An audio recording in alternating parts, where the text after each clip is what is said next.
Hello बच्चों, class 12th में bio में आपका विकास चैप्टर कंटिन्यू है, जिसमें आपने 4 सेगमेंट पहले पढ़ लिए थे और आज नेक्स्ट सेगमेंट आप पढ़ने जा रहे हो। विकास की क्रियाविधि, विकास का उद्गम क्या है ये इसमें बताया गया है कि विकास का उद्गम और प्रजाति की उत्पत्ति कैसे होती है। यद्यपि मेंडल ने ऐसे वंशानुक्रमी कारकों के विषय में बताया है जो दृश्य रूप से फिनोटाइप को प्रभावित करते हैं, डार्विन ने इस तरफ ध्यान नहीं दिया और इस विषय में चुप्पी साधी रही। 20वीं सदी के प्रथम दशक में ह्यूगो डी ब्रीज ने इवनिंग प्रिमरोज पर काम करके म्यूटेशन उत्परिवर्तनवाद के विचार को आगे बढ़ाया। म्यूटेशन का अर्थ है जीव संख्या में सहसा आने वाले बड़े बड़े परिवर्तन, अचानक जो सिंपली जो चेंजेस हो जाते हैं किसी भी पीढ़ी में, वो म्यूटेशन कहलाते हैं, जेनेटिक परिवर्तन।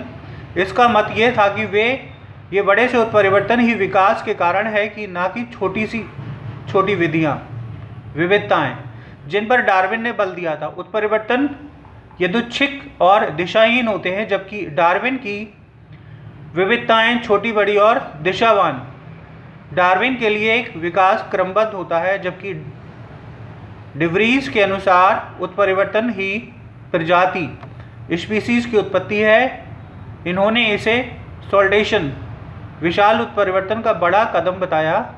समष्टि आनुवंशिकी में दिए गए बाद के अध्ययनों से ये स्पष्टता आ गई है। हार्डी वेनवर्ग सिद्धांत, ये क्या है बच्चों, देखिए। हार्डी वेनवर्ग सिद्धांत कहता है कि जीव संख्या में अलील युग्मक विकल्पी आवृत्तियों और उनके लोकस विस्थल सुस्थिर होते हैं, जो एक पीढ़ी से दूसरी पीढ़ी तक निरंतर आते रहते हैं। जीन कोश कुल जीव संख्या में जीन व विकल्प युग्मकी सदा अपरिवर्तनीय है। इसे आनुवंशिक संतुलन कहते हैं।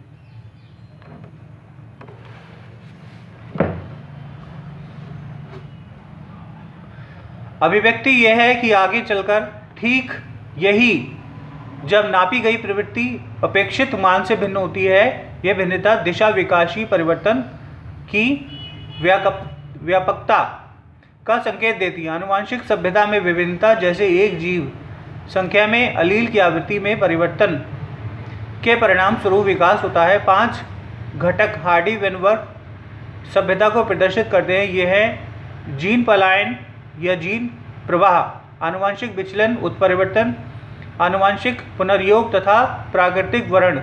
जब जीव संख्या का स्थान परिवर्तन होता है तो जीन आवृत्तियां भी बदल जाती हैं। ये दोनों मौलिक तथा नई जैव संख्या में होता है। नई समष्टि में नई जीनें और अलील जोड़ दी जाती हैं और पुरानी समष्टि से ये घट जाती हैं। यदि ये जीन स्थानांतरण बार बार होता है तो यह जीन प्रवाह संभव हो जाता है।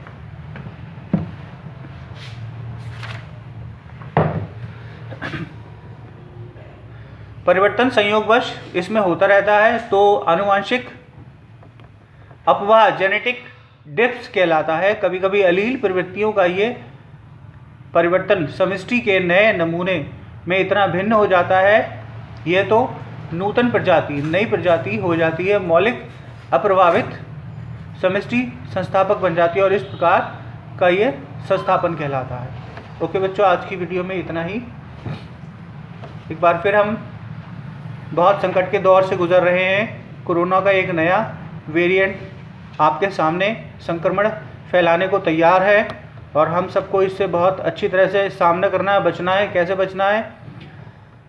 वही जो करते आए हैं, अपने टाइम पे वैक्सीन लें और इम्यूनिटी या प्रतिरोधकता का विशेष ध्यान रखें, व्यक्तिगत स्वच्छता का ध्यान रखें और सैनिटाइज़र और हाथ को लगातार सैनिटाइज़र यूज़ करते रहें, हाथ धोते रहें और घर से निकलने से पहले मास्क का इस्तेमाल ज़रूर करें, मास्क साथ में रखें। ओके बच्चों, थैंक यू सो मच।